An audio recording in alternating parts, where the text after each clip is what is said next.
Hey guys, welcome back to the Paladins Alliance. IEM Cologne playoffs are around the corner. I want to do a little bit of content before we actually get underway.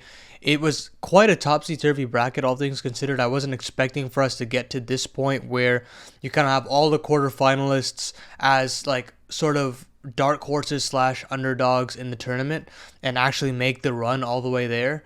But we do have the favorites of Navi and FaZe making it through straight to the semifinals. So there is that hope for that grand final to be Navi and FaZe. But there were a lot of other candidates that we were expecting to be here, and one of them being Movistar Riders. I have to talk about them. I did a watch party with them about them in their winners bracket game against Navi with Thorn and King T. And basically, I loved what I saw throughout this game from this team, although they did lose that series in particular and they got relegated down to the quarterfinals.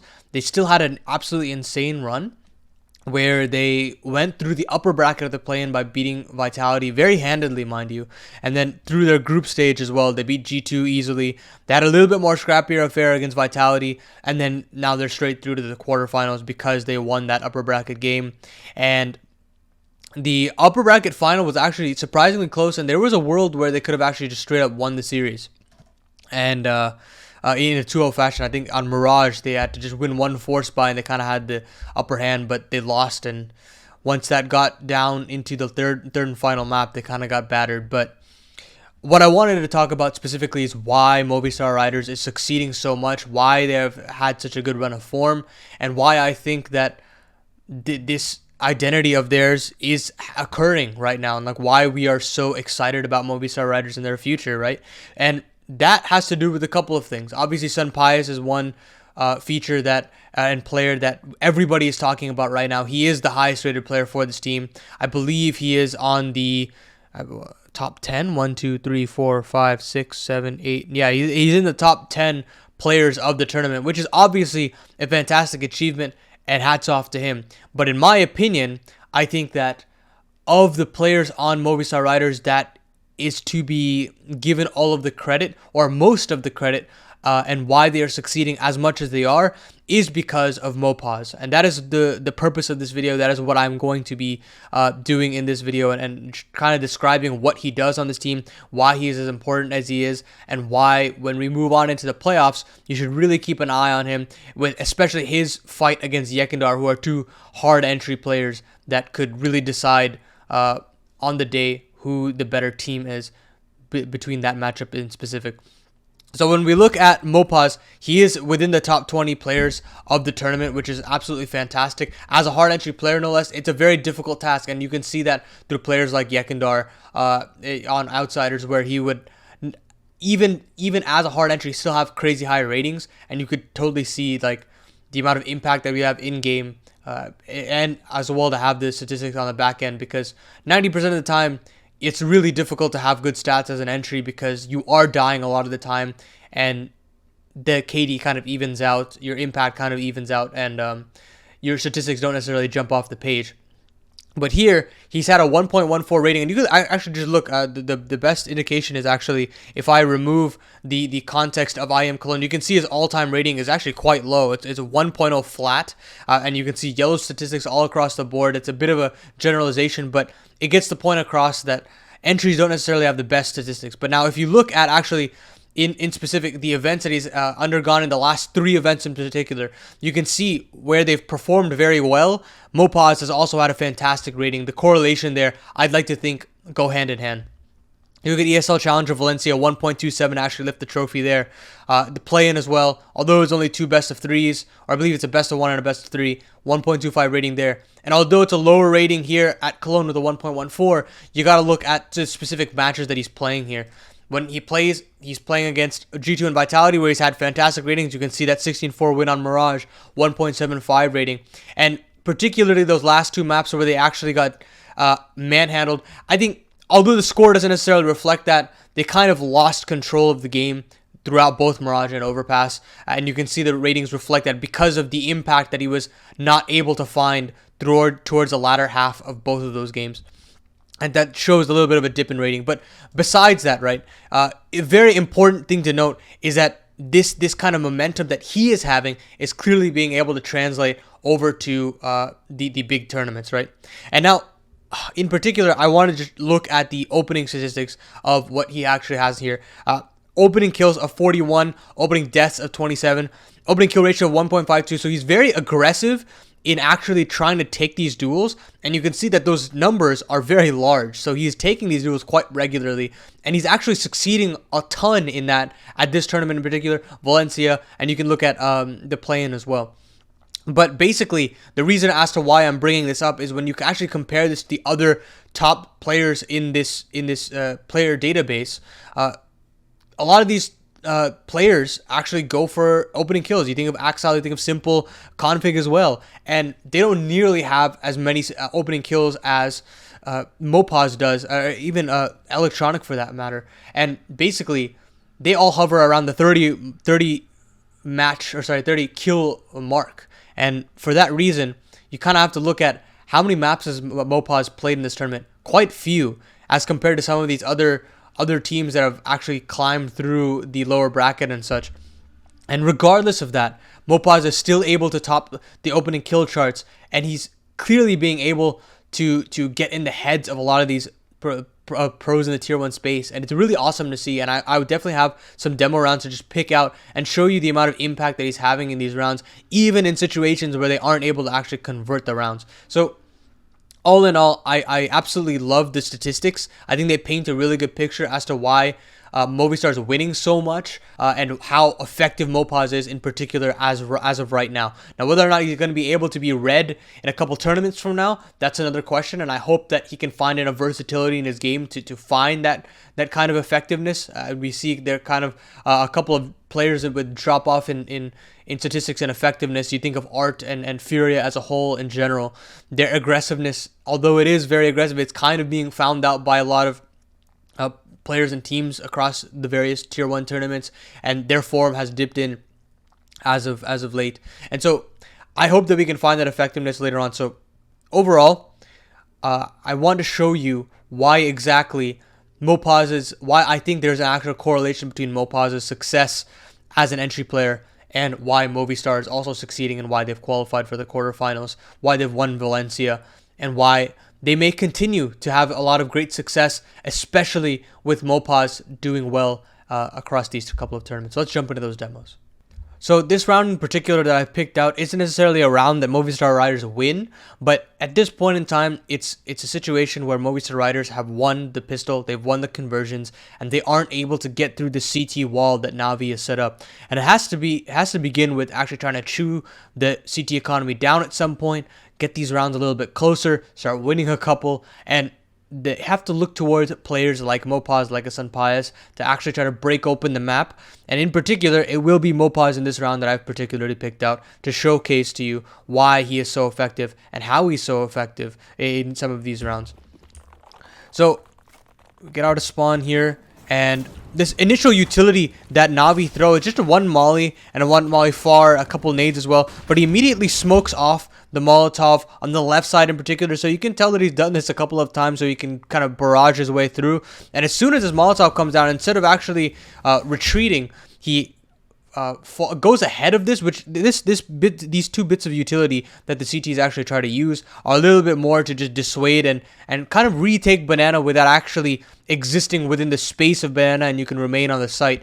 But Mopoz actually calls the bluff from Navi and surges through. He even pushes through the smoke as well, gets through that another Molotov on sandbags.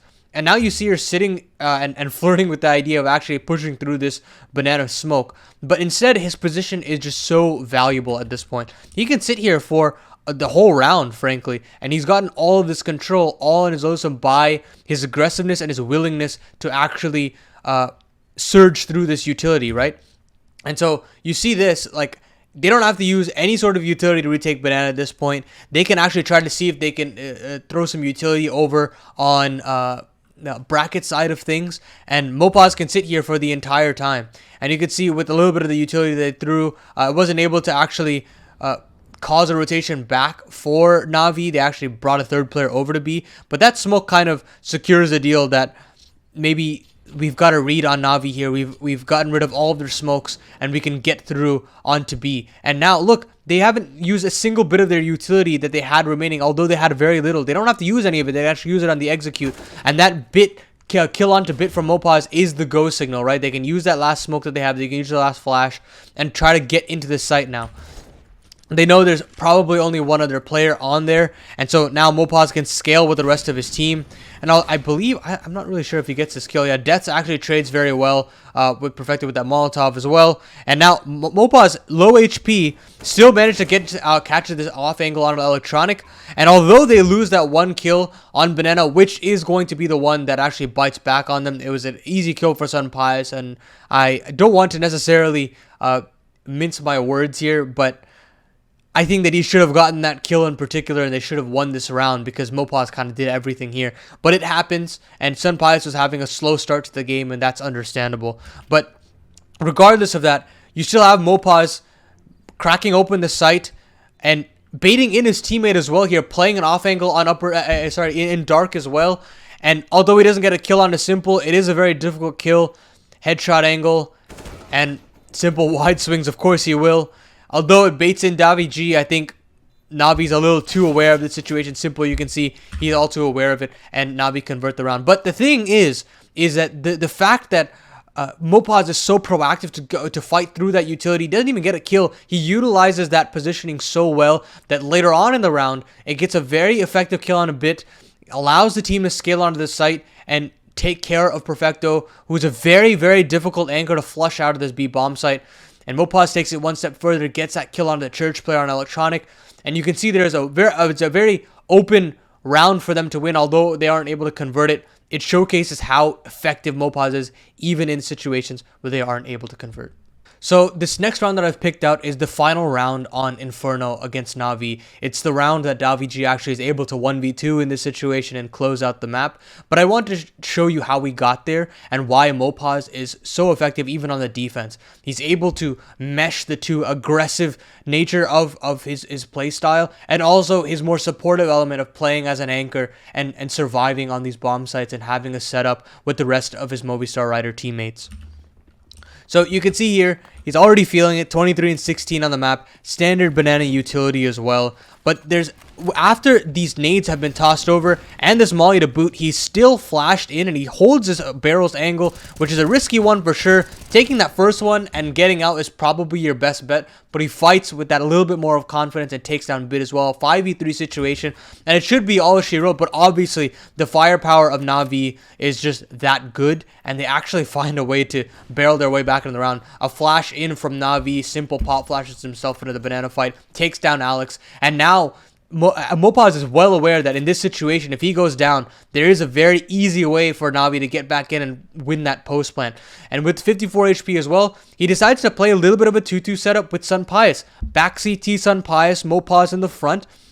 If Mopoz has a smoke shown up in CT, he'll get flashed through with the solo flash that Sun Pius has. And if not, then he gets to allow Sun Pius to take first contact, because that is probably the first player they're going to objectively see, and Mopoz can take contact off of that. So it's a very cute little setup that they have here to get that one more kill before they get onto the site and play the post plant later on, because you can see on the rest of these players, they have a lot of utility to actually try to retake. So as they scale through up here, Simple obviously taking point.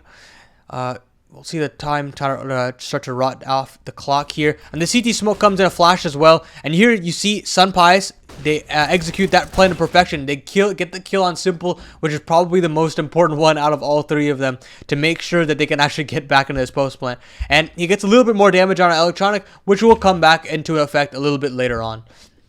And now they're in a 3v2 situation. Mopoz has kind of done all that he's supposed to do. And after all is said and done, they have, again, as I said, they have enough utility. SDY is a little bit more aggressive, though. And they were a little lax with clearing their corners. Davi G gets a little bit more damage onto SDY. This nade as well is a fantastic one. And you can see that smoke caused a lot of panic. Davi G gets the round to secure and the map as well. And so I have to applaud Mopoz here for melding those two styles of pure aggression and also being willing to be an anchor in that situation, bait and play for another kill before we go into that retake. And although it got a little dicey, I have to say the players that retook had a couple sloppy angle clearing, but they got the job done. And I think you have to tip your hat off to Mopoz and how effective he was in both playing aggressive and being an anchor in that B bomb site situation. So this round isn't necessarily supposed to highlight the individual skill of Mopoz, because we've definitely seen a little bit of that, but it's more the decision making that he takes, the attention to detail that Movistar Riders actually brings to the table to allow for Mopoz to go on these aggressive sprees and also find the highest percentage situation to get him out alive, and also push the issue to make sure that they can actually secure the round off the back of something as aggressive as what Mopoz does from round to round. So he is the cat player for Movistar Riders, but in this situation, he actually abandons his post and goes aggressive into underpass. So great movement here. Cheeky little smoke to fight onto SDY, or sorry, Bit here. But instead of actually aggressing for that second kill, he kind of does a little bit of a stutter step and moves back through that smoke, basically trying to allude to SDY that he might actually get out of that situation. And in most of the situations where a B anchor or just a player in general tries to fight into underpass, they actually try to evacuate through the top side of underpass and try to get through either a window or the connector, which is usually the most done situation, rather than actually aggressing continuously through the top side of underpass into T-apps and come back through onto the B site. While this is the more efficient way to do it, it is also more risky to do it because you don't have many information pieces to actually get back into T-apps without actually dying and going 1-for-1. And usually there's a protocol in place with your connector player trying to fight with you here and make sure that you get out through pieces of utility and then rotate all the way back through the market side of things back onto the B site. So you'll see here, what daviG actually does is he aggresses into T-apps because he's aware that most likely it'll only be SDY left here. You usually only have 2 players on that B side of things unless it is an outright B play. And so we'll just see how this round plays out, where Mopoz re-pushes that smoke, so to speak. And that flash, he just goes back into the smoke, and then he re-aggresses again. So the balls on this guy, you can clearly see is on full display. And so he aggresses here, throws that Molotov to kind of split apart the defense, or sorry, the offense in this situation. Nades as well. And then aggresses here, and you can see daviG has pushed into T-apps to make sure that at the very least, he's able to trade Mopoz out and still have the man advantage. And so Mopoz lives here, and now they have all this utility here. Mopoz plays a little bit of a pixel angle, gets all that information as well that, SDY is still here on the B side of things, and they still want to take this map control. And he can just jump spot till Kingdom Come and throw his smoke, throw his Molotov whenever he wants. He throws it at the 40-second mark. He's eaten so much time off the clock for Na'Vi. And now we get closer and closer. Now 30 seconds on the clock. He can again throw this whenever he wants. Alex kills the lurk on the A side of things. It spurs on the B play from Na'Vi. daviG gets another kill, and now Mopoz can do what he does best, weasel around the smoke here and get that final kill that they need to secure a 9th for the Movistar Riders. So he only got 2 kills in this round, but look at how much of a spanner in the works he does. He allows Movistar Riders to bring into the fold against Na'Vi, and it really ruffles the feathers of Na'Vi throughout this round. They have to kind of retake a lot of this space that Mopoz decided to take on is very lonesome, and it's fantastic to see how effective it is at this level of play. And it really showcases that even if Mopoz isn't the most flashy of players in terms of kills, every single one that he's getting is super duper impactful. And I think that is the key reason as to why Movistar Riders is as successful as they are in this month spree. The Movistar Riders have a lot going against them, and they always have. They've always been the underdog in a lot of these situations, but they've taken down a lot of contenders at this tournament, at Valencia, at the play-ins as well, that I have to start considering them as a dark horse to try to challenge some of these bigger teams, especially after that Na'Vi series, where you can see the confidence just oozing out of these players, that they can go toe-to-toe with the firepower that is Na'Vi, with Simple Electronic, Bit, all of those players all firing on all cylinders. And the fact that these Spaniards have that much confidence to go against them, that has me thinking that they have the capability to go on stage in Cologne and try to perform. Obviously, it is their first big LAN tournament. I don't really count Valencia as a big big LAN tournament for them. And going up against Liquid, those players have been through a lot, right? They've been through that whole Grand Slam spree, that core specifically. Yekindar as well has had his fair share of big LAN tournaments, and he loves that type of energy. So it's going to be a very difficult quarterfinal, but I have to say, pound for pound, I think Movistar Riders can go toe-to-toe with Liquid. And now, whether or not they can actually win the trophy, that's another question. FaZe is a team that is more rockier of the two, I'd say, between Navi and FaZe right now, with those big favorites. And so it is definitely the quote-unquote easier side of the bracket. However, it is still an arduous task. And if they can even take a series off and get to the semifinals, if they can get to that grand final, that in and of itself is going to be a huge, huge run, and one for the history books in as far as Cologne is concerned, to rival that of the big clan way back when with Smuya in their lineup, and God B as well. So I am excited to see what Movistar Riders has in store. I'm excited to see what Mopoz has in store. He's been such a revelation to watch, a very incredibly unique playstyle, and it's been a joy to watch Movistar Riders kind of evolve beyond their EPL days and see that they can actually replicate that kind of form. They had a little bit of a dip, but now they found themselves again. And can they actually replicate this form beyond, past the player break? Well, that's what we're going to be able to actually analyze here on this channel later on. So if you enjoyed this type of video, enjoy the type of content, a little bit more analytical again, please leave a like, subscribe. Let me know that you like this type of content. I'm trying to experiment with all these types of content and bring as much as that I can in this bit of time that I'm not actually casting with just Cologne underway and the player break on the horizon. I have a couple shows in the pipeline, so look out for those. A little bit of a longer form podcast with a couple of friends of mine around the scene, and I hope you guys will join me for those as well. You can support me on Patreon. We will start back the discussions. I have been really not on top of things with that discussion, but I will have the July one on board. You have a lot of different pieces of content that can be displayed on there, so make sure to check that out as well. Subscribe, all that good stuff, and enjoy the rest of Cologne. I will see you guys very, very shortly. Peace.